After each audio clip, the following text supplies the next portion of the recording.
اسلامی سال کا آغاز کب اور کیسے ہوا؟ ہجرت سے ہی اس کا آغاز کیوں کیا گیا؟ اور اسلامی مہینوں میں محرم کا مہینہ پہلا مہینہ کیوں ہوتا ہے؟ مکمل ڈیٹیل کے ساتھ اس بارے میں جانیں گے۔ پہلی بات یہ یاد رکھیں کہ ابتدائے اسلام میں مسلمانوں میں عام طور پر تاریخ نویسی کا دستور نہیں تھا۔ حضرت فاروق اعظم رضی اللہ تعالیٰ عنہ کے دور خلافت میں ایک مرتبہ حضرت ابو موسیٰ اشعری رضی اللہ تعالیٰ عنہ نے فاروق اعظم رضی اللہ تعالیٰ عنہ کو خط لکھا کہ آپ کی طرف سے حکومت کے مختلف علاقوں میں خطوط روانہ کیے جاتے ہیں، مگر ان خطوط پر تاریخ درج نہیں ہوتی۔ حالانکہ تاریخ لکھنے کے بے شمار فوائد ہیں اور ریکارڈ کے محفوظ رکھنے میں کافی سہولت ہے۔ آپ نے خط کس دن تحریر کیا، کس دن روانہ کیا، کب پہنچا، کس دن حکم جاری ہوا، کس دن اور کس وقت سے اس پر عمل کا آغاز ہوا، ان سب باتوں کے جاننے اور سمجھنے کا دار و مدار تاریخ لکھنے پر موقوف ہے۔ حضرت عمر رضی اللہ تعالیٰ عنہ نے حضرت ابو موسیٰ اشعری رضی اللہ تعالیٰ عنہ کی اس مدلل بات کو بہت معقول سمجھا اور بہت سراہا۔ فوراً مشورے کے لیے اکابر صحابہ اکرام رضوان اللہ علیہم اجمعین کی ایک میٹنگ بلائی اور حضرت ابو موسیٰ اشعری رضی اللہ تعالیٰ عنہ کی یہ مفید رائے مجلس مشورہ میں اکابر صحابہ کے سامنے رکھی۔ تمام صحابہ اکرام کو حضرت ابو موسیٰ اشعری رضی اللہ تعالیٰ عنہ کی یہ بات بہت پسند آئی۔ حضرت فاروق اعظم رضی اللہ تعالی عنہ نے اس سلسلے میں مشورہ طلب کیا کہ اس کا آغاز کب سے ہو، تو اکابر صحابہ اکرام رضوان اللہ علیہم اجمعین کی طرف سے اس سلسلے میں 4 قسم کی رائے سامنے آئیں۔ ایک جماعت نے مشورہ دیا کہ حضور نبی پاک صلی اللہ علیہ وآلہ وسلم کی ولادت باسعادت کے سال سے اسلامی سال کا آغاز ہو۔ دوسری جماعت نے یہ رائے دی کہ نبوت کے سال سے اسلامی سال کا آغاز ہو، اور تیسری جماعت نے یہ مشورہ دیا کہ ہجرت کے سال سے اسلامی سال کا آغاز ہو، جبکہ چوتھی جماعت کا یہ خیال تھا کہ آپ صلی اللہ علیہ وآلہ وسلم کی سال وفات سے اسلامی سال کی ابتدا کی جائے۔ یہ 4 قسم کی رائیں اور مشورے فاروق اعظم رضی اللہ تعالیٰ عنہ کے ذریعے بلائی گئی مجلس شورا میں پیش کیے گئے۔ ان آراء میں سے کسی ایک کے انتخاب اور اس کو حتمی شکل دینے کے لیے صحابہ کرام رضوان اللہ علیہم اجمعین کے درمیان بحث و مباحثہ ہوا۔ غور و خوض کے بعد فاروق اعظم رضی اللہ تعالیٰ عنہ نے یہ فیصلہ صادر فرمایا کہ ولادت یا نبوت کی تاریخ اور دونوں میں اختلاف کے باعث ولادت یا نبوت سے اسلامی سال کے آغاز کرنے میں اختلاف رونما ہو سکتا ہے، اور وفات نبوی سے اسلامی سال کی ابتدا کرنا اس لیے مناسب نہیں کہ وفات نبوی کا سال اسلام اور مسلمانوں کے لیے رنج و غم اور صدمے کا سال ہے۔ اس لیے ہجرت سے اسلامی سال کا آغاز کرنا زیادہ مناسب ہے، کیونکہ ہجرت نے حق و باطل کے درمیان واضح امتیاز پیدا کر دیا۔ اسی سال سے نبی پاک صلی اللہ علیہ وآلہ وسلم اور صحابہ کرام رضوان اللہ علیہم اجمعین امن و سکون کے ساتھ بلا خوف و خطر پروردگار کی عبادت کرنے لگے۔ اسی سال مسجد نبوی کی بنیاد رکھی گئی، جو دراصل دین اسلام کی نشر و اشاعت کا مرکز تھی۔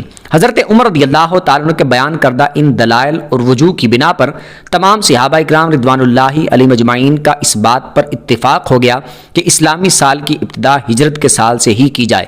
اگرچہ اسلام کے اس قریبی عہد میں دیگر اور بہت سے اہم واقعات رونما ہوئے، مثلاً واقعہ بدر، فتح مکہ اور حجۃ الوداع وغیرہ، ان میں سے کسی ایک واقعے کو سن کا آغاز کی علامت قرار دیا جا سکتا تھا، لیکن ایسا نہیں کیا گیا۔ حالانکہ ان میں سے ہر ایک واقعہ اپنے اندر مذہبی، قومی، تاریخی اور سیاسی عظمت و رفعت رکھتا ہے، باخلاف واقعہ ہجرت کے، کیونکہ یہ بظاہر کسی قسم کی علو و مرتبت کا حامل نہیں ہوتا۔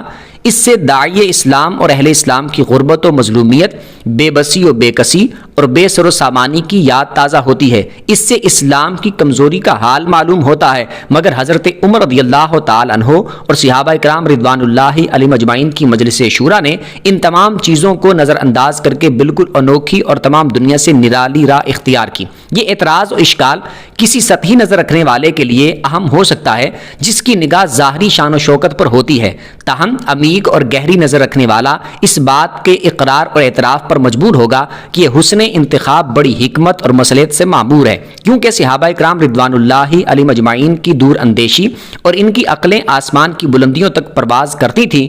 ان کے ذہن کی رسائی جس طے تک ہوتی ہے، وہاں تک کسی دوسرے کا طائر فہم پر بھی نہیں مار سکتا۔ اس میں شک نہیں کہ واقعہ ہجرت بظاہر ایاس و نامیدی سے بے بسی اور بے کسی اور نامرادی اور غربت اور افلاس کا واقعہ معلوم ہوتا ہے، جس طرح صلح حدیبیہ کے وقت اس مصالحت سے بظاہر بے بسی اور کمزوری سمجھی جا رہی تھی، نظر آتی تھی، لیکن یہی صلح ببحر باطن فتح مبین یعنی فتح مکہ کا دیباچہ اور اس کی تمہید تھی۔ اسی طرح ہجرت کا واقعہ ظاہر نگاہوں میں جو کچھ بھی دکھائی دیتا ہو، مگر حقیقت میں یہی ہجرت کا واقعہ اسلام اور مسلمانوں کے لیے عروج اور سربلندی کا پیش خیمہ ثابت ہوا۔ اسی ہجرت کے دامن میں اسلام کی وہ تمام تر ترقیاں پوشیدہ تھیں، اور یہی ہجرت تمام تر کامیابیوں کا سرچشمہ ثابت ہوئی جن کا ظہور آئندہ چل کر ہوا۔ اسی ہجرت نے مسلمانوں کے لیے فتح و نصرت کی راہیں ہموار کی۔ سن ہجری کا آغاز مسلمانوں کے لیے دینی تاریخی اعتبار سے اپنے اندر خاصی اہمیت رکھتا ہے۔ وہ اہل اسلام کو اس دور کی یاد دلاتا ہے جب ان کو مکی دور کی ابتلاء و آزمائش کی تنگ زندگی سے نجات ملی اور مستحکم و پائیدار اور مضبوط اور مستقر ملا۔ اسلام اور اہل اسلام کو پھولنے پھلنے کا موقع ہاتھ آیا، اور یہیں سے اسلام اور مسلمانوں کو قوت اور شان و شوکت نصیب ہوئی۔ باطل کو شکست و ہزیمت اور کفر اپنی موت مرنے لگا، اور یہیں سے مسلمانوں نے پوری دنیا کو رشد و ہدایت اور توحید کا عالمگیر پیغام دیا، اور دنیا کے ایک بڑے حصے تک اسلام کی شعائیں پہنچیں۔ یہ اسلام ہی کی قوت تھی جس نے اسلام کے محافظوں کے لیے گھر بار چھوڑنا آسان بنا دیا، اور پھر اسی طاقت نے ان کو ان کا وطن عزیز فاتحانہ شان کے ساتھ واپس دلا دیا۔ حضرت عمر رضی اللہ تعالیٰ عنہ کے ذریعے بلائی گئی اس شورا میں یہ بات بھی سامنے آئی کہ سن ہجری کا آغاز کس مہینے سے ہو۔ اس سلسلے میں بھی صحابہ اکرام رضوان اللہ علیہم اجمعین کی طرف سے مختلف رائیں پیش ہوئیں۔ ایک جماعت نے یہ کہا کہ رجب کے مہینے سے سال کے مہینے کی ابتدا کی جائے۔ دوسری جماعت کا خیال یہ تھا کہ رمضان کے مہینے سے، کیونکہ رمضان ہی وہ سب سے افضل ترین مہینہ ہے جس میں پورا قرآن نازل ہوا۔ تیسری جماعت کی رائے یہ تھی کہ محرم کے مہینے سے اس کا آغاز کیا جائے، کیونکہ ماہ محرم میں حجاج اکرام حج کر کے واپس آتے ہیں۔ اور چوتھی جماعت نے یہ مشورہ دیا کہ ربیع الاول سے سال کے مہینے کی ابتدا کی جائے، کیونکہ اسی مہینے میں حضور نبی پاک صلی اللہ علیہ وآلہ وسلم نے ہجرت فرمائی کہ شروع ربیع الاول میں مکہ مکرمہ سے سفر شروع کیا اور 8 ربیع الاول کو مدینہ منورہ پہنچ گئے۔ یہ 4 قسم کی رائیں سامنے آنے کے بعد حضرت عمر رضی اللہ تعالی عنہ نے باہم مشورے کے بعد محرم الحرام کو ترجیح دی، کیونکہ زمانہ جاہلیت میں بھی عرب میں سال کا پہلا مہینہ محرم کو قرار دیا جاتا تھا، اور مہینوں کے نام محرم الحرام، صفر، ربیع الاول، ربیع الثانی، جمادی الاولی، جمادی الثانی، رجب، شعبان، رمضان، شوال، ذی قعدہ اور ذوالحجہ کلاب بن مرہ کے زمانے میں تقریباً اسلام سے 200 سال پہلے متعین کیے گئے تھے۔ یعنی کہ یہ اسلامی مہینوں کے جو نام ہیں یہ کلاب بن مرہ کے زمانے میں تقریباً اسلام سے 200 سال پہلے ان کے نام رکھے گئے تھے، خاص کیے گئے تھے کہ اسلامی مہینوں کے نام یہ ہوں گے۔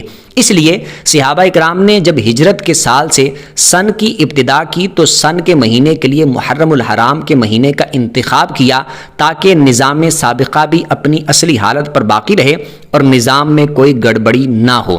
امید کرتا ہوں اچھے طریقے سے سمجھ آ گئی ہوگی۔ پھر بھی اس میں سے اگر آپ کو کوئی بات سمجھ نہ آئی ہو تو کمنٹ میں آپ اپنا سوال پوچھ سکتے ہیں۔